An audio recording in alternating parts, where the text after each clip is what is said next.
Good morning, everybody. Welcome back to my channel. There's a few things I've been asked about that I didn't cover on the session on Autoland. That was session 2 for the configuration. And by the way, I'm going to have more videos on more configuration parameters and some actual flights if the weather ever gets better here.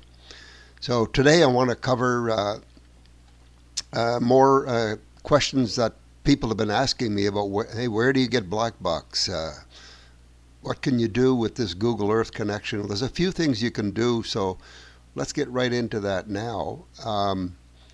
First of all, the links that I'm going to provide, talk about in this video, in case I do forget, are going to be linked below in the information for the video. So just take a look at those if you need them.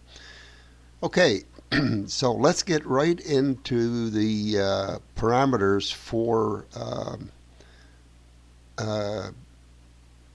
Google Earth. Here it is right here. And by the way, my sound should be a little better now, except for my raspy voice. Been fighting with Windows 11 for quite a while now, trying to get the sound quality up. Had to go buy another microphone. So anyway. Okay, I just fired up Google Earth, and we had last time looked at a couple of files that were in the flight that I showed, the flight at the Miramichi Airport. This one right here in particular is one we're going to look at. Now, before I go into that, before you get started with this, you've got to download the Blackbox Tools, and we'll take a look at that. Go into GitHub, and again this link is in the below the video here. GitHub Tools for Blackbox, and scroll all the way down. You should read through that, by the way, just to be sure you've understood exactly what it's all about. And I chose the one for Windows x86. I'm running a 64-bit platform. You can choose the one you want from these. You click on it, you download it, and then you'll put it into a directory, something like this. I called it Blackbox iNAV 800. This is the latest one.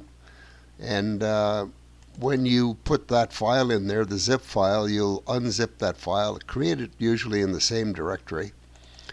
Then it'll create a bin file, and that's where the decoder is right there. Now, a little thing about this is when you drag, people have asked me, where does the file go? So if you take the file and drag it onto the Blackbox decode exe, you'll notice that it'll create those files right here. Just be aware that those files that are created by this decoder always end up back, if you leave it on the defaults, to where the text file came from, that same directory. Okay.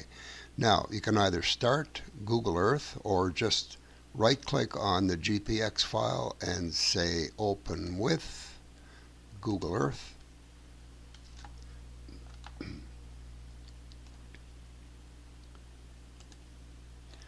Now, it didn't seem to want to take the file, so if it doesn't happen, just go back to your log file again and take that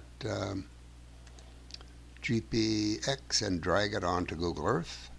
Now what you need to do here is turn this off, adjust altitudes to ground height, because we want to see the actual 3D heights of the flight. That's what I didn't do in the last one. And click this on, KML line strings. That will allow you to click on any point in your flight and see the parameters of that flight. Okay, when you click on that, you will get the normal trace of the flight on the ground, but you see now there's all these little dots in here. Okay, so if you place yourself, this little man right over here, on, let's say, the point where you took off, it will make a 3D kind of representation in the sky of that flight. And you can see it took off here and went around here, and you can zoom in on that or zoom out. Now these little dots here are interesting because if you zoom in on that real good, so you can see the dots clearer, and you click on any one of the dots, You'll see it gives you the dot point 835, gives you the latitude, longitude, the altitude, 80 meters, the speed, the heading, the time, and you can do that for any one of the points. So if you go back to exit ground level view, if you get a view from the top and you click on any one of the first points, you'll see, for example, this one right here is, it's not easy to get those points. You've got to zoom in enough to be able to get it. There we go. Say that one right there. You see, this is point number 4, log 4. So, very interesting stuff, and there's a lot more you can do with this if you play with it. Read the Blackbox Tools on GitHub. Experiment with it in Google Earth. Let me know if you find anything new.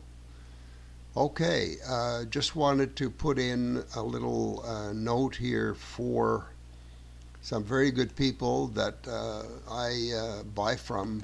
They didn't ask me to do this, and I'm not doing it for money. I'm just doing this because they're such great people. This is the SpeedyBee.com site. This is the best controller I've ever bought, by the way, for what I do, my purposes, and I'm using everything that I've ever used on any other controllers, and it's only $35.99 US. It's a pretty darn good deal. And this site is listed in below the video here. If you go down, if you click on that particular flight controller, it will give you all of the details of that controller. It's very good documentation with these units. You can see right here they give a very good picture of it close up. There's the crossfire pins. Your normal receiver would plug in right here, etc., etc. It gives a very good idea of the whole flight controller, how it's connected. I like the way these people document things. They're done so professionally, so great.